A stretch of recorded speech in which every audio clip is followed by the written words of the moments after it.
کسی نے کہا کہ اللہ 70 ماؤں سے زیادہ پیار کرنے والا ہے، تو بے شک اللہ 70 ماؤں سے زیادہ پیار کرنے والا ہے، کیونکہ ایک ماں جو آپ کو 9 مہینے پیٹ میں رکھتی ہے، پھر آپ کو اس دنیا میں لاتی ہے، آپ کو پیدا کرتی ہے، وہ ماں بھلا آپ سے اتنا پیار کرتی ہے، اتنا پیار کرتی ہے کہ خود بھوکے رہ کر آپ کو کھانا کھلاتی ہے، خود گرمی میں رہ کر آپ کو اپنی آنچل کی ہوا کھلاتی ہے، ٹھنڈی ٹھنڈی ہوا دیتی ہے۔ جب آپ کو سردی زکام ہو جائے تو وہ بے چین ہو جاتی ہیں، آپ کو تھوڑی سی چوٹ لگے تو ان کا دل تڑپ جاتا ہے، آپ کو کوئی درد پہنچائے تو ان سے برداشت نہیں ہوتا۔ وہ ماں جب آپ کوئی اچھا کام کرتے ہیں تو ان کا دل گرو سے اونچا ہو جاتا ہے، اور اگر آپ چاہے بچپن میں یا بڑا میں آپ کوئی غلطی کرتے ہیں تو آپ کی ماں سمجھاتی ہے، آپ کو سمجھاتی ہیں، اور اگر آپ نہ سمجھتے ہیں تو وہ ماں آپ کو پٹائی لگاتی ہے تو اس جگہ پہ بم اکھڑ جاتا ہے، ہاتھ کے پنجے اکھڑ جاتے ہیں، پھر وہ ماں آپ کو اس جگہ پہ مرہم لگاتی ہے اور پھر اپنے سینے سے لگا لیتی ہے کہ میں نے غصے میں کتنا اپنے لال کو مارا، کتنا اپنے بچے کو مارا، آجا میرے سینے سے لگ جا۔ تو وہ میرا رب جو آپ کی ماں کو آپ کو پیٹ میں کھنکھناتی ہوئی مٹی سے سانچا، آپ کو بنایا، پھر اس دنیا میں لایا، پھر آپ کو بڑا کیا، اور اس رب کے آگے آپ سر نہیں جھکاتے اور ان کی نافرمانی کرتے ہیں۔ آپ کے اچھے راستے پہ چلنے کے لیے، اچھی کام کرنے کے لیے، آپ ہم امتوں کے لیے، آپ کے لیے قرآن پاک نازل کی کہ تاکہ وہ قرآن پاک آپ پڑھیں اور سمجھیں اور اچھی راہ پہ چلیں، اور پھر بھی آپ اچھی راہ نہ چل کے ان کی نافرمانی جب آپ کرتے ہیں تو اللہ کو بھی درد ہوتا ہے، وہ آپ کو تکلیف دیتے ہیں، چھوٹی چھوٹی تکلیفیں، بخار، سردی، گرمی دیتے ہیں، آپ کو پھر بھی سمجھ نہیں آتا کہ اللہ ہمیں ڈانٹ لگا رہے ہیں، پٹائی لگا رہے ہیں، اور آپ پھر بھی نافرمانی کرتے رہتے ہیں، تو اللہ آپ کو معاف کر دیتا ہے، آپ کو جو تکلیف اللہ دیتے ہیں اس کو فوراً دور کر دیتے ہیں۔ جس طریقے سے آپ کی ماں آپ کے چوٹ پہ مرہم لگاتی ہے، اسی طریقے سے اللہ بھی تکلیف تو پہنچاتے ہیں، پر اللہ ہر اس تکلیف کو دور کر دیتے ہیں فوراً، کیونکہ اللہ اپنے بندوں کو تکلیف میں نہیں دیکھ سکتا۔ جس طریقے سے آپ کی ماں آپ کو تکلیف میں نہیں دیکھ سکتی ہیں، اسی طریقے سے میرا رب بھی اپنے بندوں کو کبھی تکلیف میں نہیں دیکھ سکتا، کیونکہ وہ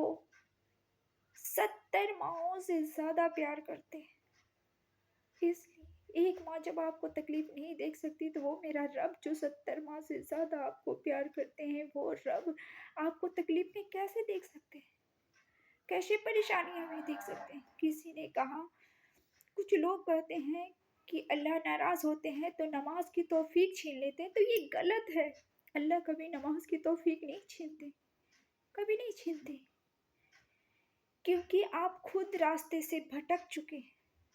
تو اللہ کو بدنام کرنا بند کریں۔ اللہ کبھی نماز کی توفیق نہیں چھینتے، اللہ کبھی کسی کی رزق نہیں چھینتے، اللہ تو دینے والا ہے، اللہ تو ہر وقت آپ کو بلاتے ہیں۔ آپ لوگوں کو اپنے راستے پہ اپنے سینے سے لگانے کے لیے قرآن پاک نازل کی، 5 وقت کی نماز نازل کی، اللہ نے 5 وقت کی نماز فرض کیا ہم بندوں پر، آپ پر، کہ آپ اللہ کے قریب رہیں، اللہ کے دل سے آپ جڑے رہیں۔ جس طریقے سے آپ اپنے ماں کے دل میں رہتے ہیں، ویسے اللہ نے آپ پر 5 وقت کی نماز فرض کیا، قرآن پاک نازل کی، کہ تاکہ آپ اللہ کے ہمیشہ قریب رہیں، ان کے دل میں رہیں ہمیشہ۔ اللہ درد دیتے ہیں پر وہ درد بھی فوراً مٹا دیتے ہیں۔ اللہ بہت مہربان ہے، بہت بڑا ہے، رحم والا ہے۔ تکلیف دیتے ہیں پر ہم سمجھ ہی نہیں پاتے کہ اللہ ہمیں صرف ہم یہ کہتے جب تکلیف ہوتی ہے تو اللہ کے آگے سر جھکا لیتے ہیں اور کہتے ہیں کہ اللہ ہمیں صرف تکلیف ہی دیتے. نہیں، وہ تکلیف ہی نہیں دیتے، وہ پیار بھی بہت کرتے ہیں. اللہ ہم سے اللہ بہت پیار کرتے ہیں. لیکن ہم نادان انسان، ہم نادان بندہ سمجھ نہیں پاتے ہیں کبھی اللہ کو، پیار کو، اللہ کی آیت کو ہم کبھی سمجھ ہی نہیں پائے. آپ لوگ سمجھیں اور محسوس کریں اور ہر بیان اللہ سے ہی کریں. جب آپ نماز پڑھیں گے نا تو خود بخود جس طریقے سے میری آنکھوں سے آنسو ٹپک رہی ہے نا، جب آپ اللہ سے باتیں کریں گے نا تو اسی طریقے سے آپ کی بھی آنکھوں سے پانیاں نکلیں گی اور ہر درد مٹ جائے گا. جب آنسو نکلتی ہے تو ہر درد، ہر تکلیف مٹ جاتی ہے. ان کے پاس رونے سے سکون محسوس ہوتا ہے. اللہ کے پاس رونے سے بہت سکون محسوس ہوتا ہے، بہت بہت زیادہ. اس لیے آپ لوگ بھی اللہ سے جڑیں. کوئی ایسی بات ہم نے آج اپنی دل کی آواز اللہ تک پہنچائی، آپ لوگوں تک بھی پہنچ گئی میری آوازیں. آمین شما آمین.